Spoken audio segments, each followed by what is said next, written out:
Platinum Wellness Spa offers therapeutic massage services complimentary with sauna and steam bath for your full body cleansing. You can now get a Swedish massage, hot stones, sport massage, aromatherapy, salt ability hot stone therapy, Moroccan bath hammam, jacuzzi, and many more therapeutic massage varieties. We are located along Lukuli Road near Teletubbies Primary School, off Rumala Access, Kongebuziga. Call us on 0708 842 821. Platinum Wellness Spa, here to take care of you.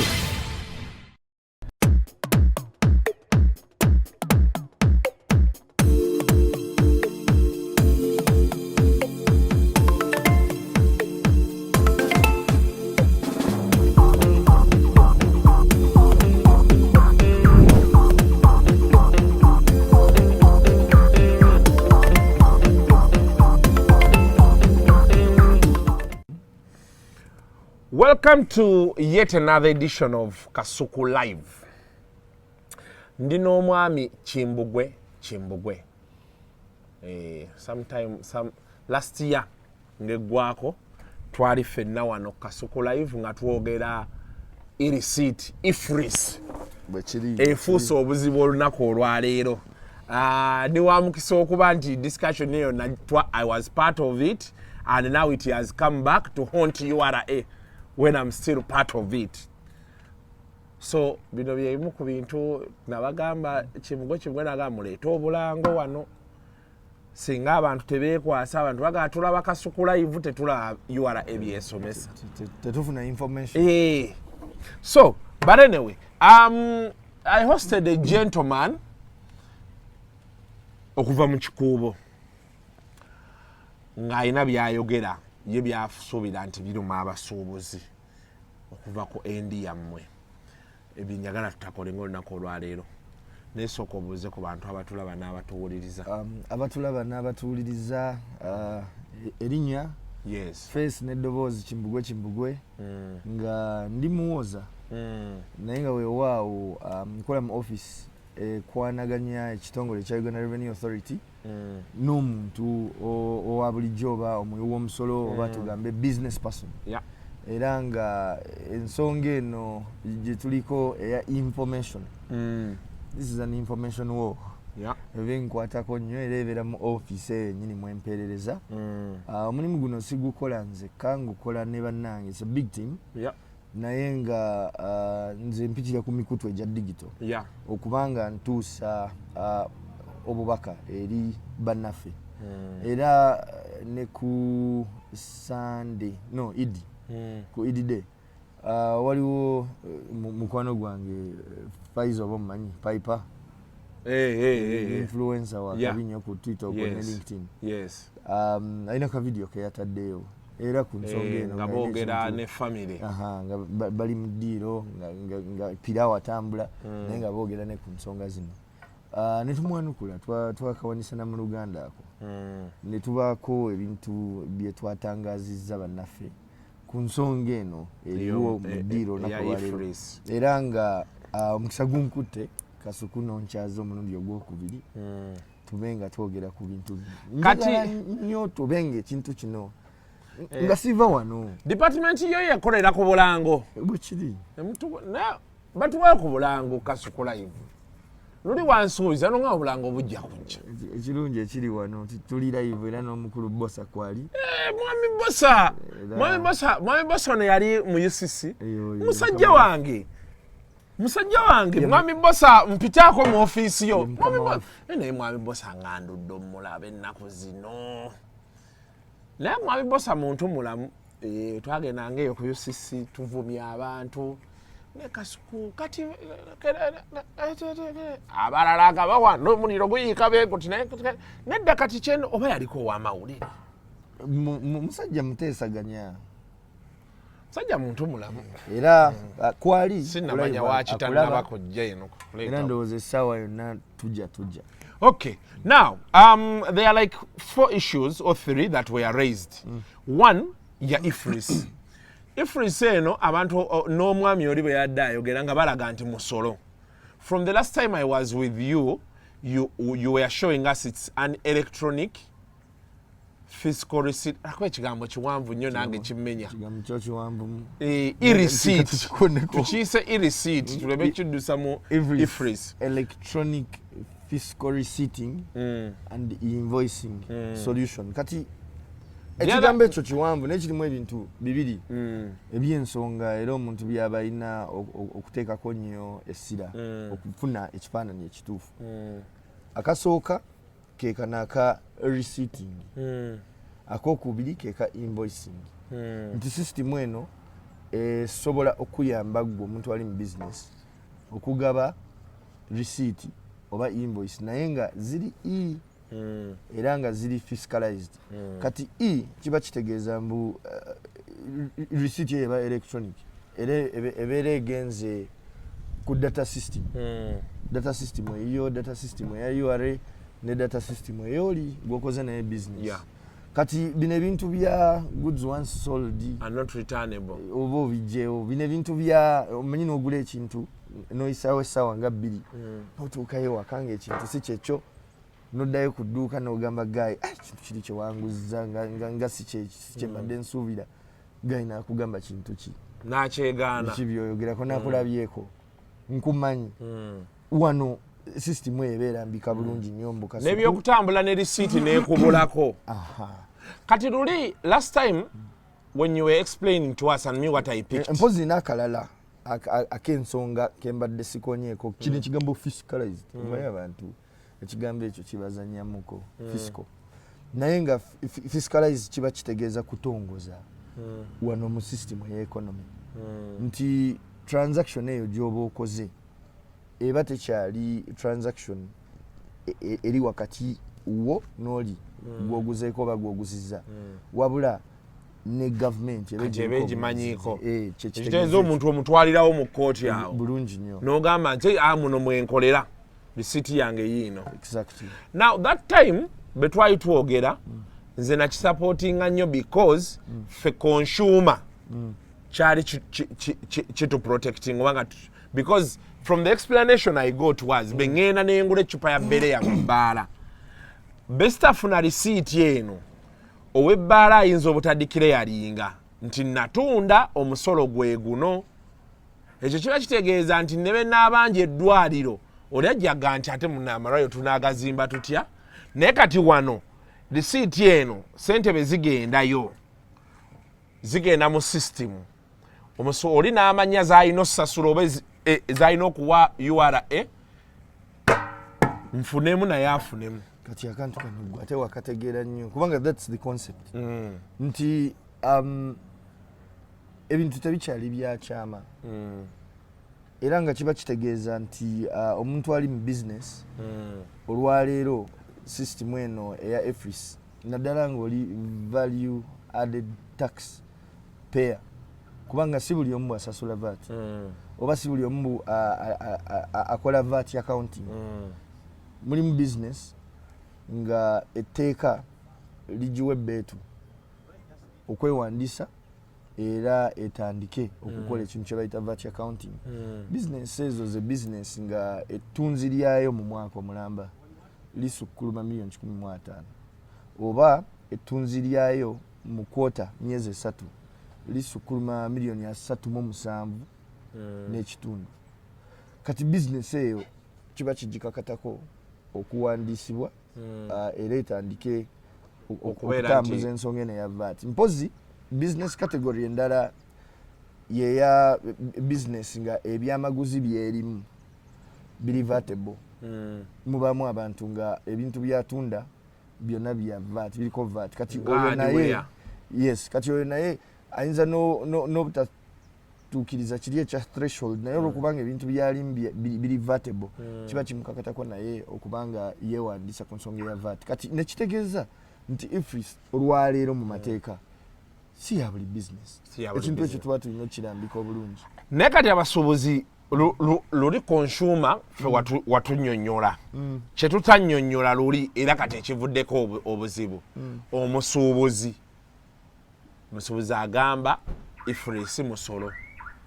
omusuubuzi agamba IFRS is double taxation tusooke tutandikira awo webale nnyo n'okuba nti mwaleeta gundi eyo balina kye bagaa nti obwo obuuma mwabuleeta ate mwagala bo babugule ate mmwe mwagala omusolo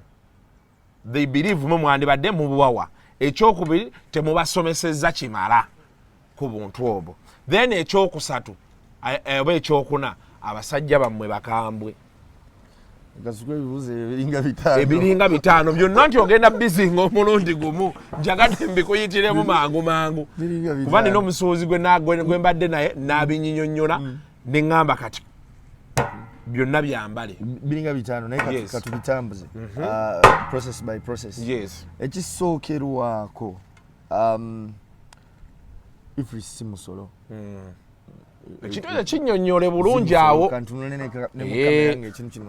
kubana n'abaposita y'abakabanda nga bagamba ifris nagwo musolo guli awo si musolo wabula ifris system oba nkola etuyambako okulongoosa enkuŋŋaanya y'omusolo gwa value added tax kati ekyewuunyisa kikino value added tax ng'omusolo wano mu Uganda singa abadde mwana yali badde yamala dda ne campus kubanga value added tax mu Uganda yatandika 97 simanyi bajjukira bukatuni ku bitabo ka Bugs Bunny nga kalya carrot bali bakayita Alice kati Alice gwe twayitamu okwagazisa abantu value added tax n'okwongera okumutegeera kati ekyo olina okutegeera obulungi ennyo value added tax yajja nga graduated tax avaawo guli omusolo guli ogw'emisinde ogw'omutwe buli omu kakati ekintu kino ne kituyamba nnyo olwansonga guno omusolo guli indirect era nga gusasulwa buli omu naye nga gusasulwa ogula it's a consumption tax tomanya nakumanya mb'osasula VAT kubanga tunyonyole wano tulabe gwe kankuwa ekifaananyi tuli wano tukirinze wano ku Switzerland kati wano ku Switzerland waliwo ebintu bingi waliwo ebyokulya waliwo ebyokunywa ne services endala nabawo ne swimming pool wali kati woba ozze n'obaako services z'onyumirwa wano mu Switzerland womala okusasulayo wali owa Switzerland abajja kuteekako wali ka 18% mu VAT kati ekyamazima kyo kiri nti gwe wano wozze onyumiddwa era osasulidde kunyumirwako okoze ki kunyumiddwa wano osasulidde kabiyako oba okanywa osasulidde kasoda osasulidde ekyennyanja n'emmere yakabi n'oli ebintu ebyo kuba byowazze okukola ki okulya kati mu consuming okwo ate ne weesanga ng'osasuddeyo ne kavaati ne kabeera bu price muli munda nga kekwese kati what happens is this owa Switzerland VAT oyo abaamukuŋŋaanyiza kubanga buli value added tax payer aba afuuse partner oba agent wa URA mu kukuŋŋaanya omusolo gwe gwa value added tax kati ba partner abatuufu ye partner akola ekyo ekimusuubirwamu kasente okakuŋŋaanyiza kasente okanjuddeyo naye kakati ba partner abamu akakuŋŋaanya ate n'akateeka mu magoba agage n'akasigaza kati awo nabe weeva so kati abasuubuzi bulijjo babadde sente bazifuna zino ne bataziddikire yalinga abamu kati kyolowooza nti saawa eno kyekibalyombya kati ifris aze oku-equalizinga okulevelinga kubanga wojja wano ku Switzerland n'ogula ekintu kyo n'osasula VAT wo n'osaba irisiti yo gw'oba omaze okukola omulimu gwo nga consumer ogw'okukakasa nti eno transaction gye nkoze eyingidde mu system kakati URA wali nayo eba efuna notification mu real time ifris akolerawo nemanya mbwa gutuddeyo VAT gyali kasukwa musasudde kati ogwaffe gwagenda batuwe ogwo omusolo oguvuddeyo kati ifris nga tannajja ebintu nga bibeeramu za assumption ifris yajewa assumption kubanga URA emanyi mbu guno goje guli gwasasuddwa egulaba kati visibility eyo oba oliawo yerese discomfort. Waliwo ekintu omwami kyayogedde nti waliwo omuntu gwe bakwatako like you guys are mounting roadblocks. I actually didn't know about this. Mpozo okonyine kano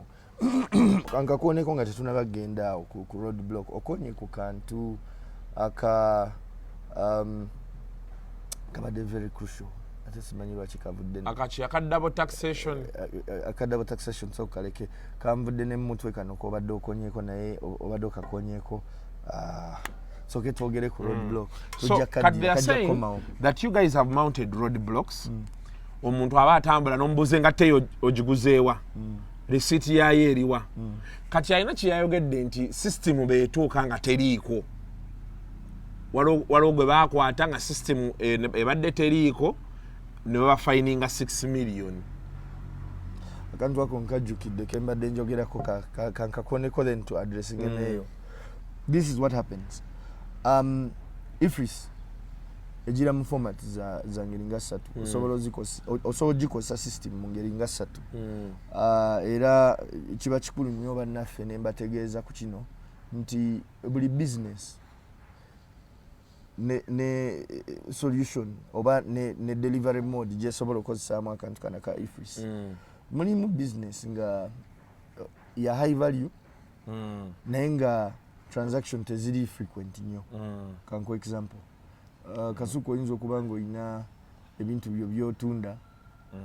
tugambe otunda high end shoes and bags nga togitunda buli lunaku naye nga lwogitunze abagiguze bagigula sente za tabu ogimanya emipiira kati ngaogwo omupiira gwokubya ogwa Puma okiraba omuntu tamala gakola ki gagugula kati newesanga nga business ngeeyo terina volumes zino eziri crazy ng'otunda piece ng'emu oba bbiri olunaku kati gwe kano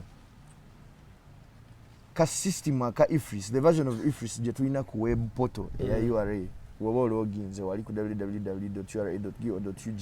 n'ogenda mu Ifris n'ologinga mu Ifris yo eyaba ekkolera bulungi nnyo oba osobola oku issuinga receipt zo nga weeyambisizza that version oba osobola n'okozesa ya app. The app is also free. So waliyo the machine waliwo web-based www.ura.go.ug n'ogenda n'ologinga mu Ifris. waliwo app era app eyo nayo bagita Ifris app kweri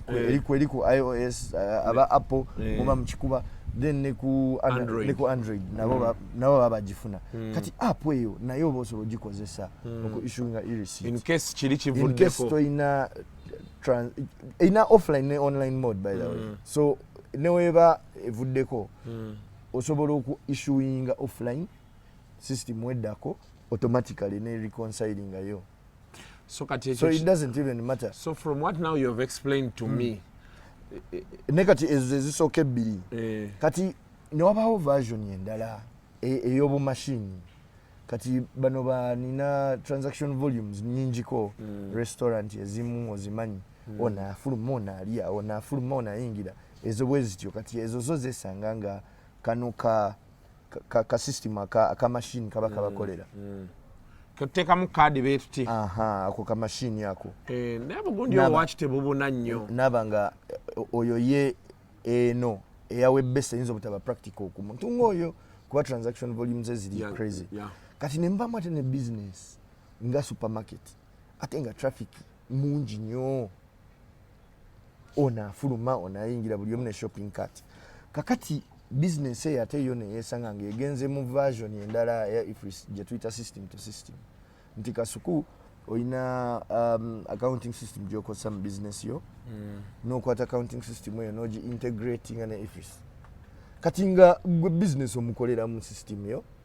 naye nga system eyo reconcilinga ne Ifris automatically kati n'oba nga receipt gy'ofulumya wano using your own system eri fiscalized kati that is recommended for big businesses kati lowooza mu business nga National Water transactions ekola olunaku so bensasula be nti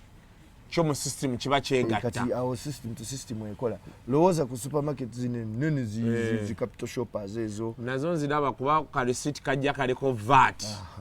already eno wansi sasula zino VAT yono baba bakoze system to system integration kati kaliko konyeeko aka fine ne penalty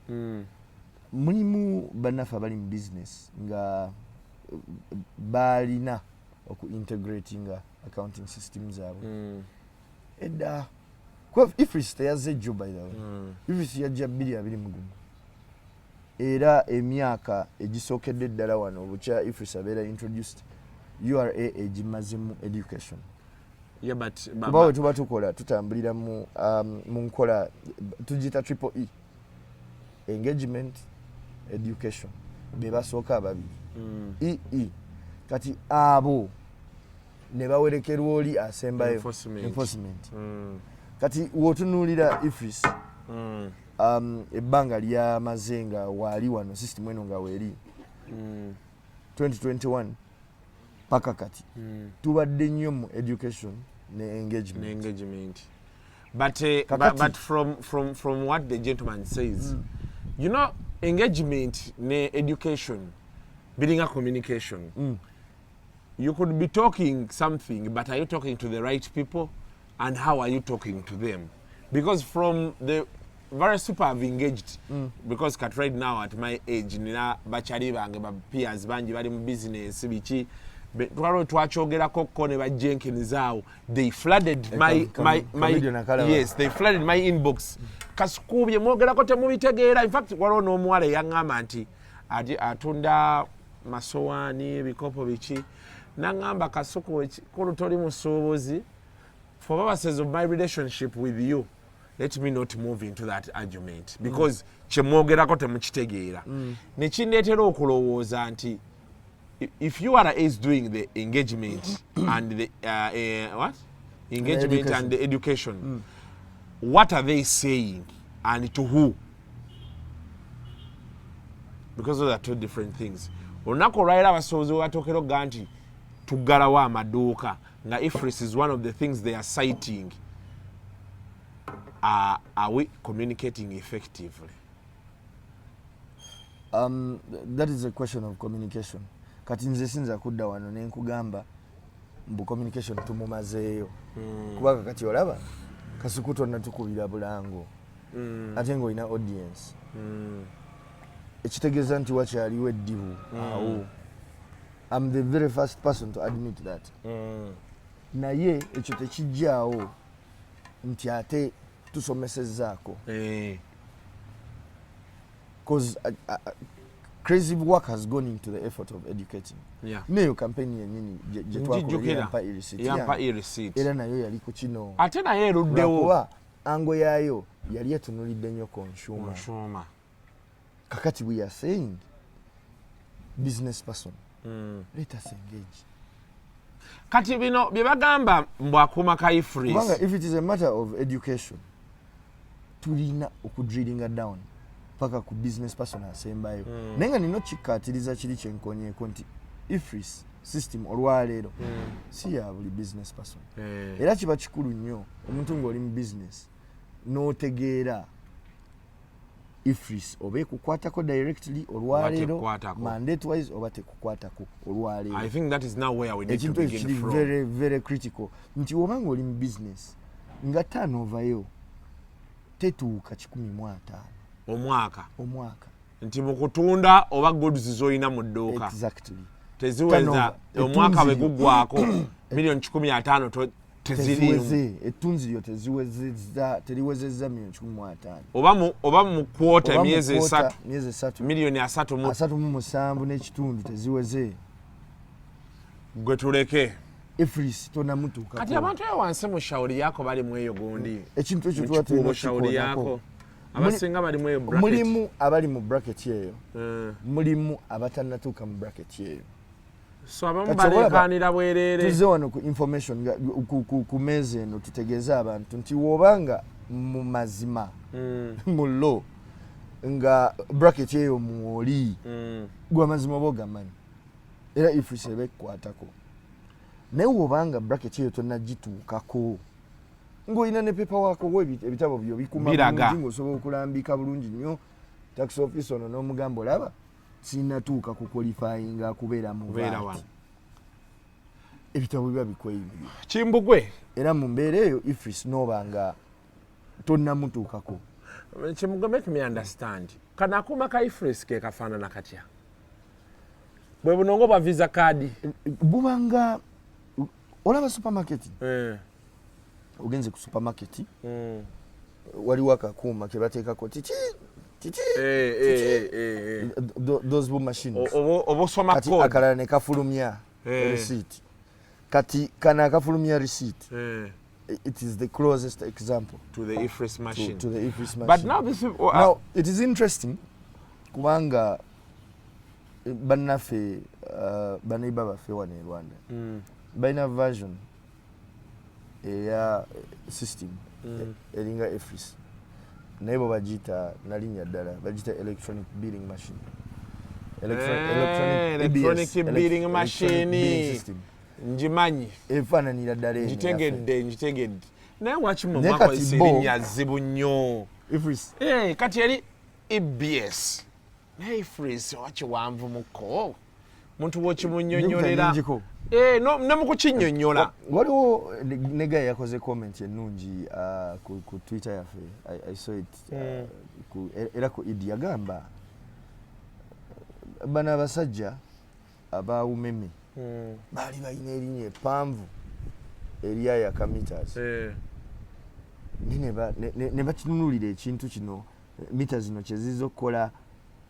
and the best example they could come to was kwasa mayumba yaka ne bagiyita yaka kati ne batakusalirya erinnya eppanvu there might be a point in there you may seek to but okay but away from that machine leero ifris akwata kuggwe ng'oli mu business ng'oqualifying okubeera VAT registered leero mu mateeka naye kati waliwo baggayi nga bali mu business nga taqualifying kubeera VAT registered naye naatunulira ifris eno ng'omuntu omubazi nga ifris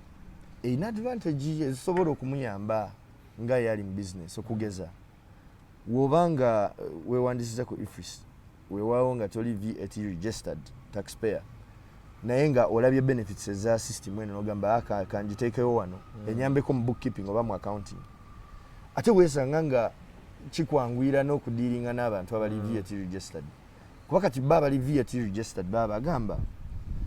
nze okunsupplying ebintu buli kyemba nkuguzeeko nina okiteekayo wano mu input VAT wange kati ate okiteekayo nina okibaakinga ne receipt oba invoice kati awo weesanga nga naye preference ye yakudiiringa na muntu ng'ali kuki ku ifris kati middleman ye kati abakitegedde bo bayingidde dda middleman asigalawa kuba omwami oli yaŋŋambye ate bo osolosanga oli yapangisa edduuka n'asaburentinga oluusi n'omusanga talina sitooko muno ng'ate alina okugenda amuyiribe wali kati ifris ne-eliminatinga middleman ono does ifris take care of this middleman agenda okulyako emitwalo 5 ku transaction y'emitwalo 2 kankinyonyole bwe nti kati mu lulimi olwa business olwa wano bo bagamba muyiribi nze ndi muyiribi ne mu reality oba okubya ekibroka kubanga emaali gyenjagala okugula togirina naye omanyi agirina nosooka ompa akatebe tuulaawo dakika 2 kangene mu store bwe bagamba n'ayitamu n'akomawo n'emaali n'akuwa emaali gwe n'omuwa sente ye n'afuna engeri gya reconcilingamu n'oli kati what has happened there is that transaction ebaddewo kati ekibuuzo ne kifuuka transaction ki ebaddewo era tax implication ki eri awo mu eyo transaction kuba kati bwe tuba tugendera mu ifris kati awo ekintwalira mukali infact nayagadde okakubuliramuko nayagadde okubuuzaayo ekibuuzo naye kankikubuuza ate nkyeddemu omuntu ng'ali mu business mu lusolo ki ogwenkalakkalira gwaba asasula. Kanko example ngeri very practical. Nze ndi employee.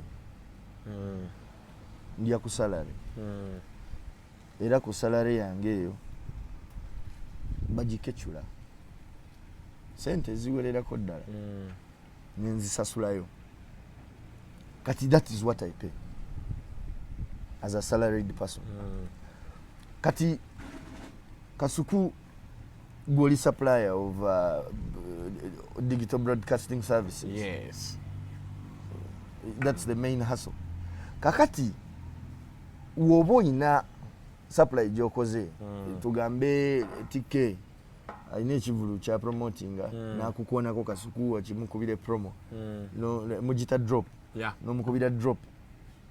nakuwa omusala gwo your payment najjako 6% eri withholding yo gwo osasudde nze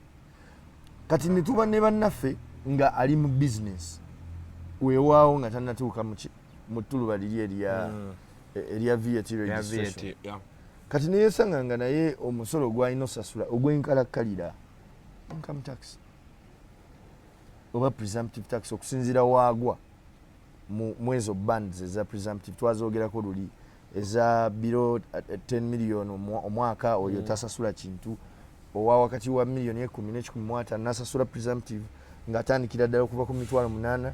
n'agenda paka ku mitwalo 9 depending woli mu turnover oba oli mu 12 paka 15 be babagwa mu 9 nga tolina bitabo oba olina ebitabo osasula even less than that. Kati wobuuka akajji nosamba akajji noyitawaawo ku 15 awo n'olyoka oyingira ensonga ziri eza VAT ensonga ziri eza income tax. Naye ekibuzo kiri kye mbadde mbuziza kibadde kya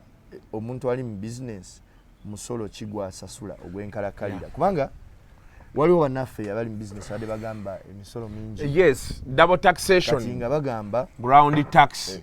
VAT, omuntu agamba income. In fact, example oli gye yawadde ofuna container eri ne bagikiriyalinga.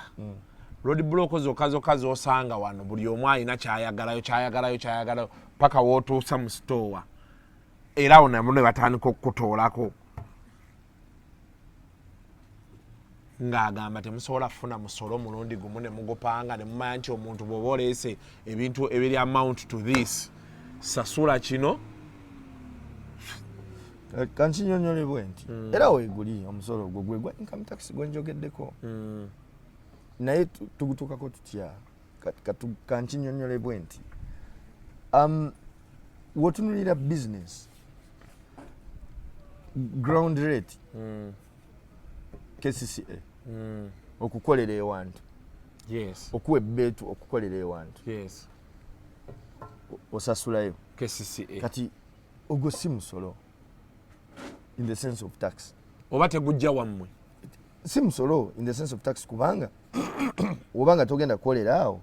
ate wakyosasula kibanga okusasula school fees omwana wasomera ewantu kyobalaba KCCA yo ate ejja tonnaba natandika kukola kuba ebyabwe byalukusa oyaga kukolera wano ffe tuwe ssente bezitya okolerewo kati nammwe abali mu broadcasting digital oba otherwise UCC ebikugamba okuwa olukusa okukola license sasula license teekawo wano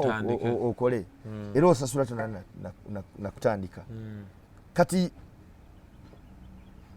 eyebeera license teguba musolo kati notunulya ensonga eddakaawe neya VAT netwebuuza ekibuuzo VAT yono ani amusasula gwali mu bizinensi oba bagaya bakuguzeeko final consumer yasasula VAT sigwe yes kati gwe obuvunanyizibwa bwoba oyina buba bwa reconciling the VAT position oyanjuleyo eri URA singa wesanga nga oli mu VAT payable position nga input mutono ku output newe wesanga nga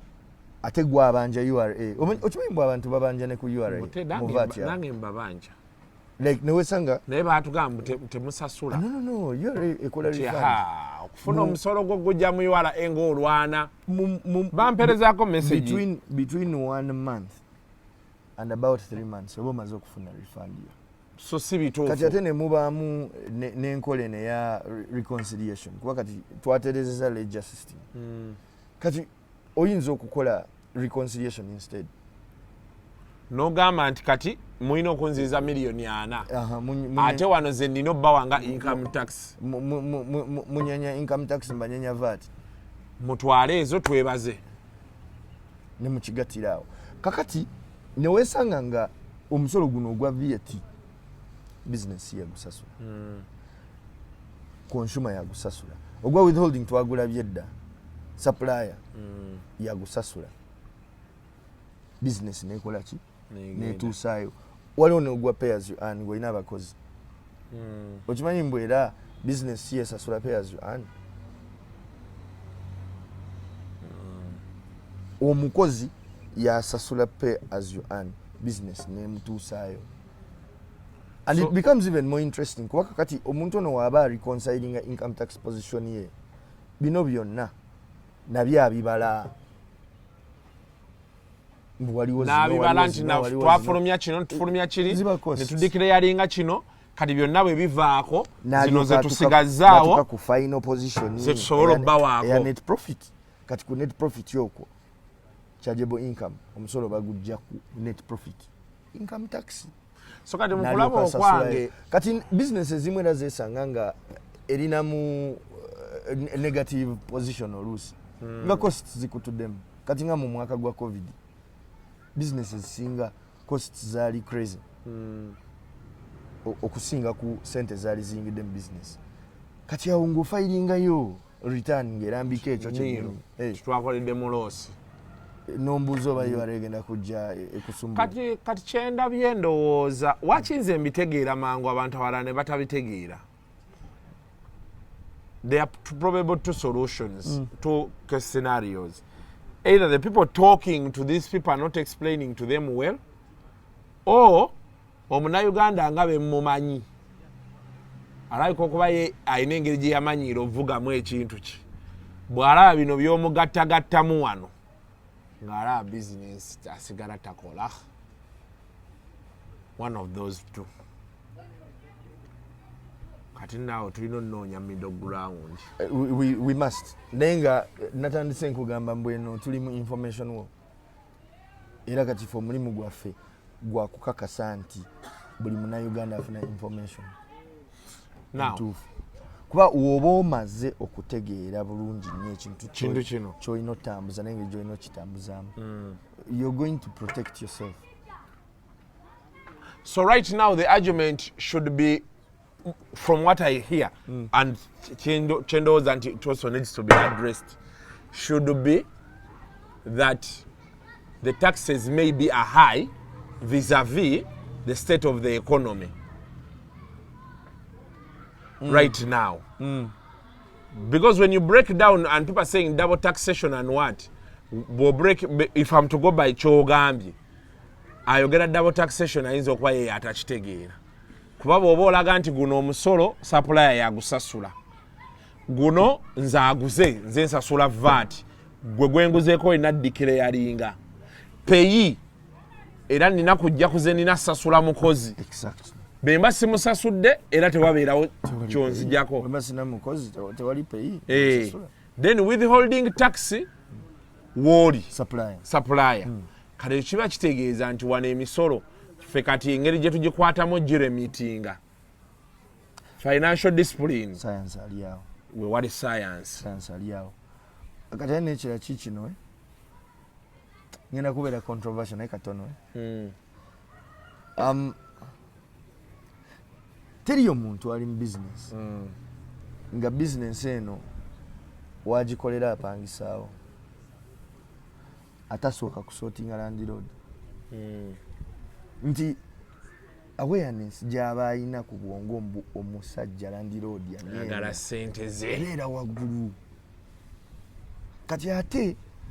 wekituuka ku musolo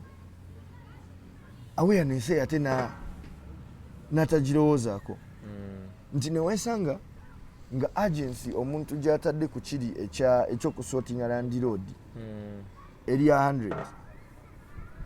naye ate neyesanga nga omusolo omanyi kati guno omusolo gwa income tax financial yange ewedde oba olina emyezi 6 ogw'okutereeza position yo kakati walai omuntu emyezi 6 ogwo gimugwako like negibulirayo nga takoze nyanjula deliberately kati neyesanga nga ate URA yeze nemugamba nti engeri gy'otaatuwayiyo ffe katujje tukuwe yaffe okusinziira nga betulaba business. Exactly. Kakati mwekyo nempunzika nga nkola okusaba okwegayirira simanyina bwe nyinza kiyita nti wobanga oli mu business ensonga eno ey'ebitabo ebya business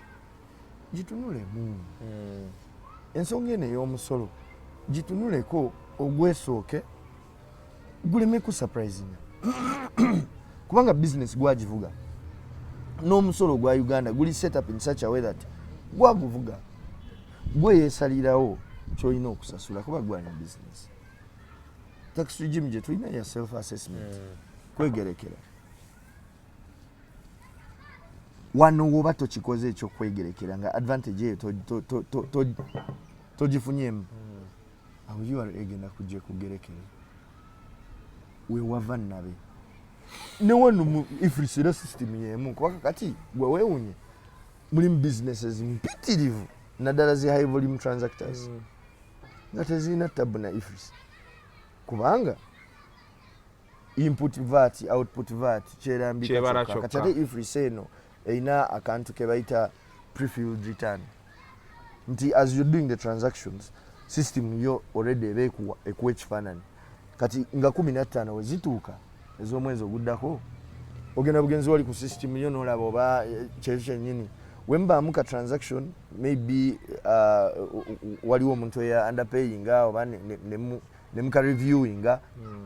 ekyo ngo kiri consilinga URA ng'ogitegeeza naye ekiriwo kiri nti abantu abamu abali mu business tebabawadde na opportunity like the information that they are getting from other sources information eyo tebawadde na opportunity kwetegereza kintu kino on their own bakirabe okukyetegereza n'olyokotuka ku conclusion gwe ng'omuntu batambulidde nnyo ku bigambo bya hearsay kati newesanga ng'omuntu ataqualifying na kubeera ku FRIS ate already yeetutembu naye kwali nga tuwunzika enforcement abasajja b'ofiisa bamwe bagamba bakambwe kuviira ddala ku bano abali branches zammwe ez'enjawulo abantu abamu they are like they are doing us a favor ogenda mu branch ya URA abantu bakambwe beeyogerera nga bwe baagala omusajja abadde atuwa example bajja babiri ku dduuka lye omu ayogera bulungi omulala yeeyogerera nga bw'ayagala okitegeera kati ne tubeera nga nti URA yetuyamba kyo kimu ekyokubiri road block zino zatandika ddi era zaaki zikolera mu tteeka kiye okubeera nti URA omuntu anyimiriza owaaye nga teyo ogiguzeewa olina risiiti yayo iyi kankinyonyola bwe nti muganda wange in fact ekisooka kyose kyakunyonyola feedback abeera feedback era omulimu gwange guba gwakwata feedback nemuzaayo and the good thing is Kasuku Live alabibwa nsi namba era nkakasa nti bakama bange kwebali URA tuli intentional nnyo ku nsonga eya rebuilding organizational culture kuba what we want is to get to a day nga omuna-Uganda interactinze ne Kimbugwe n'omuna-Uganda interactinze ne office omulala wa URA feedback gye batuwa yemu it's a journey kubanga culture z'abantu dispensations z'abantu tebitera kuba byebimu but oba osobola okukola behavior change we have a whole campaign tulina ebintu bingi byetukola internally nga kawefube oyo gwe tuliko wakulaba nga tutuuka ku unified position nti culture yemu handling yemu era olunaku lujja tutuuka nga incidents ezo zikendedde oba zinakindi nga teziri nawo naye lugendo then ensonga endala gyokonyeko ya road block road block ezo zikolebwa ku bantu first of all they are targeted lwakuba abantu baleka tebakubulira kituufu kasuku tetujja kulaba nga ofuluma n'akaveerako kajjudde olinamu engatto zo nga 3 oba nejjini zo nga 2 ne tukuyimiriza tukubuuza obiguzeewa because that's not the interest, that is not the essence of those stoppages. Road block ezo zikolebwa ku bantu abatambuza emaali, transporters, nti oyina emaali gy'osubudde kikubo ogina gy'ogitwala tugamba ogitwala Hoima otute tiles nga nyingi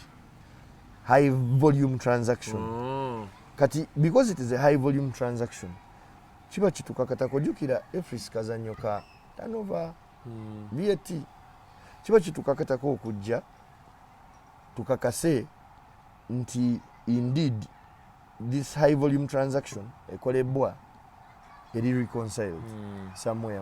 mu system ya system era emotoka eyo bagiyimiriza ebiseera ebisinga transporter bambuuza ekintu ekyo receipt eriwa era wagiraga bulungi nnyo mu receipt yino bamugamba genda maaso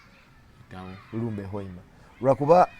when people are communicating and when people are talking about these things yakireetera mu angle eyisawo ekikye but that enforcement is very specific. It is targeting people who are transporting high volume goods. Si muntu kinoomu o shopping there kyotambula n'engatto yo ne bakwata ne bakusalako ne bakusaba receipt. No, that's not how it works. Okay, I hope you guys can find a way to engage people more on various platforms, of course not just on the digital platforms but on various platforms, especially kati wali ku ifris options ezo zoleese eza app eza website bintu ebimulina okwongera obiyigiriza abantu and of course providing viable options. For example, baba tax consultants oba ba tax babayita batya agents nonga mulimu gwo gwa misolo nga bolaba accountant because katulina otandika osomesa abantu baffe nti for example abantu bo mu kikubo ngaawe singa bafunayo abantu beba hiringa nga siba URA naye nga bo basoma bya misolo okitegeera nti omuntu nga association yaabwe nga beeri mu kikubo nti Kikubo Traders Association, they hire like 4 tax guys nga bibasoma the same way they hire accountants. Bo bajjengo bobo wetaaga kuyambibwa sina kindi singa URA esolo kwatagana ne associations ezo neba providing abantu abasobola okgenda oba dduuka ku dduuka nga basomesa abantu bano sekinoomu oli n'amulaga nti kati URA esinga esobola oteekawo campaign nti obumu obwo bwa ifris tububawadde as you install oli n'omulaga kakola bwe kati kakola ne ate kati omusolo guno nti guno okitegeera because much as kati gwokinyinyonyodde wano you have tried to make it simple but there are people who are going to keep that bias because world over the taxing body is not loved because people feel etwala oba okitegeera kyegamba. So I think we need to find more, I don't know, sinzira ku mmwe nga be mukiina mu system yammwe eyo idea enungi and I'll tell you waliwo licensed tax agents olukalala tuluyina actually ku website ya URA ogendako oba osobola osangayo olukalala lw'aba licensed clearing agents waliwo aba customs licensed kintu kikulu nnyo kuba atali licensed ayinza okuyisaawo kati ate nga URA eba terina commitment na muntu oyo atali licensed ono ali licensed waliwo KPIs ziri very clear zetubawa mwe balina okutambuliza omulimu guno nti singa aba akoze gadibenga lye URA ebe olukusa revoking license ne bamujjeko license ne bamulanga n'omulanga buli wamu mbona yetu mujjeko license tukyakola naye yes naye webali list weri waliwo aba domestic taxes waliwo committee bagita TAC licensing aba domestic taxes yaba licensing era list kweri ne wabawo n'aba customs era nabo list weri tunuli ya list eyo ng'oli mu business ofuneko omuntu omu bw'ati nga li licensed akuyambeko mu bintu bino olabo batebiyanguwe then bannaffe abali mu high volume transactions abo bo mbegayirira baconsideringe akantu kali aka system to system or integrating a system yo mulimu ka payment kokola but a high volume transactor osobola okuteekamu ka investment akagenda okwanguyiza for the next years oba tewetaga na accountant but then also okusiza guide raisins nakalala kenyinza okwogera kakano because URA is an open entity twagala ideas kati ate tuyina commissioner wa ICT is open to ideas mwami wa Mr. Robert Mutemi ye commissioner wa IT and innovation kati ate mu Uganda mulimu abaana bakabi kati ng'omwana gyali nga ina idea oba ina ka concept nga kalina engeri yate gye kayinza okwongera okusimplifying enkola eno ifris pitch jangu twogere mulabe but then also as we wind up message yinza obutagenda wa URA genda eri government abasuubuzi bagamba muwadde nnyo ba foreigners incentives nyingi tax holidays mubawadde ettaka mugarantinze looni zaabwe abamu ate kye mutasobodde kukolera abasuubuzi wano so aba ministry of trade ministry of finance musumwe muli investment n'ebisigadde mugezeeko tunuulira waawo omunnayuganda aleme kulowooza nti ate munyigiriza nnyo ye at the expense of the foreigner kasuku singa onaaba osiimye mbadde nsaba